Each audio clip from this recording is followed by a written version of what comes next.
नमस्कार दोस्तों, मैं अंकुर उपाध्याय स्वागत करता हूं आप सभी का आपके अपने YouTube channel share market analysis में। दोस्तों यहाँ पे आप सभी के साथ बात करूंगा भारत की सबसे बड़ी बैंक HDFC बैंक के बारे में।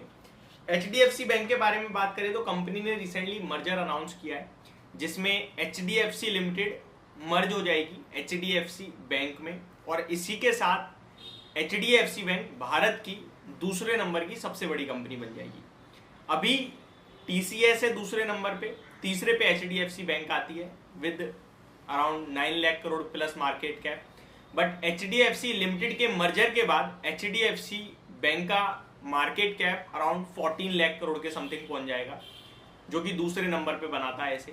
पहले नंबर पे अभी भी आपके लिए रिलायंस बना हुआ है, 17 लाख करोड़ से भी ज्यादा का मार्केट कैप है।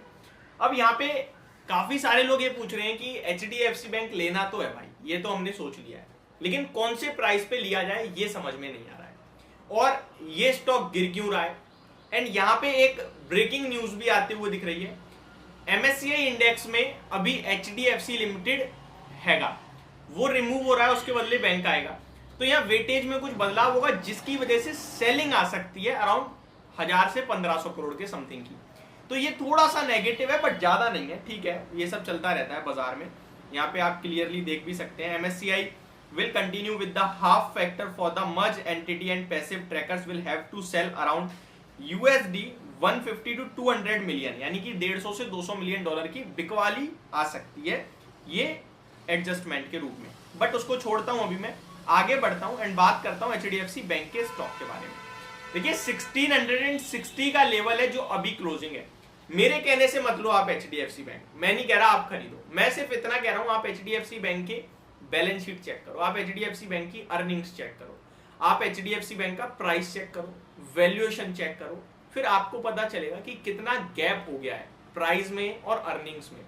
अर्निंग्स जहां पे कंटिन्यू 20 से 25% की ग्रोथ दिखा रही है, वहीं शेयर का प्राइस आपका उस हिसाब से भागा ही नहीं है, शेयर का प्राइस वहीं का वहीं पड़ा है। इस क्वार्टर में जो अभी रिसेंटली निकला है Q4 FY23 का, उसमें कंपनी ने ब्रांचेस ओपन करने के मामले में रिकॉर्ड बना दिया है। अब ये जो ब्रांचेस ओपन करी है HDFC बैंक ने, ये उनके लिए आगे चल के फायदा ही तो देंगी। जो जहां भी लोकल एरिया में आपके किसी भी घर के पास कोई ब्रांच ओपन होती है किसी बैंक की, तो नए लोग जाते हैं भैया अपना अकाउंट ओपन करते हैं जो सबसे पास होता है।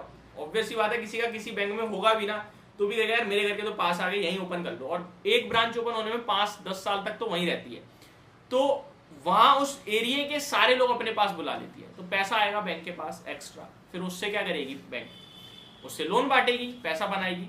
तो ये इन्होंने अभी इतना बड़ा होने के बाद एक और बेस बिछा दिया है, तो आगे चल के तो ग्रोथ आनी है, ये तो हमें ग्रोथ को लेकर तो कोई दो राय होनी ही नहीं चाहिए, ठीक है जी। अब आते हैं अगले टॉपिक पे, शेयर का प्राइस बढ़ेगा नहीं बढ़ेगा। जब ग्रोथ आएगी तो आज नहीं तो कल शेयर का प्राइस तो बढ़ेगा। शेयर का प्राइस ना आप बढ़ा सकते, ना मैं बढ़ा सकता, ना कंपनी बढ़ा सकती।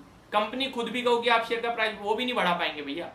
शेयर का प्राइस अपने आप चलेगा जब चलेगा, लेकिन चलेगा जरूर, क्योंकि डायरेक्टली इनडायरेक्टली शेयर का प्राइस ग्रोथ से ही ड्राइव होता है। शॉर्ट टर्म में कभी पॉजिटिव खबर आएगी, कभी नेगेटिव खबर आएगी, उठापटक होगी, वो ट्रेडर्स का मामला है, लेकिन ग्रोथ है तो आगे पैसा बनेगा। तो यहां पे मेरा सिंपल सा व्यू है, ग्रोथ मुझे दिख रही है, मुझे नहीं आपको भी दिखेगी। अगर आप नंबर्स देखोगे, साल दर साल प्रॉफिट देखो, अर्निंग पर शेयर देखो, ठीक है, तो वहां आपको भी क्लियरली दिखेगी। अब सिर्फ सवाल रह गया कि लेना है, ये हो गया है, ग्रोथ है, ये हो गया है, कहां लेना है, क्या लक्ष्य रखना है। अगर किसी का कोई गोल नहीं है, टारगेट नहीं है, तो उसका भी डब्बा गोल हो जाना है। देखिए महाभारत में चक्रव्यूह जो था ना, उसमें अभिमन्यु घुस तो गया लेकिन निकलना कैसे नहीं पता। शेयर बाजार को भी यही समझिए, एंट्री सब ले लेते हैं, एग्जिट किसी को नहीं पता। हमेशा एग्जिट कठिन है एंट्री से ज्यादा। हमेशा आप इंट्राडे कर लो, आप इन्वेस्टमेंट कर लो, अगर आपको ये नहीं पता ना मुझे निकलना कहां है, तो पैसा नहीं बनेगा। एक चीज ऊपर भी आएगी, ऊपर से नीचे भी आएगी, नीचे आने पे निकल रहे हो, ऊपर जाने पे निकल रहे हो, तो हमेशा एग्जिट पे इंपॉर्टेंस दो। एग्जिट सोचो कहां लेना है, कहां निकलना है, सॉरी, तो वो इंपॉर्टेंट है। तो मेरे हिसाब से एंट्री तो आपके लिए बनती है, बेस्ट जो होगा वो 1600-1580 पे, यानी कि यहां से 60 से 80 पॉइंट नीचे, क्योंकि स्टॉक बार बार 1720 तक जाता है, फिर नीचे 1580 आता है, तो वहां पे मेरे लिए एंट्री बनती है 1600 से 1580 के बीच में। कुछ लोग कह रहे हैं भाई मैंने 1700 पे ले लिया, 1730 पे ले लिया, क्या मैं फंस गया हूं? अरे बिल्कुल नहीं फंसे आप। फंसते तो उनमें जो खराब होती हैं, ये तो बहुत दिग्गज है, कहां से फंस जाओगे। 1750 ले लिया ना, कोई बात नहीं, 1600 आ जाएगा, एवरेज कर लेना, बैठे रहो। आपने 2 साल के व्यू से लिया है, 2 दिन की गिरावट में डरने लगे तो क्या फायदा।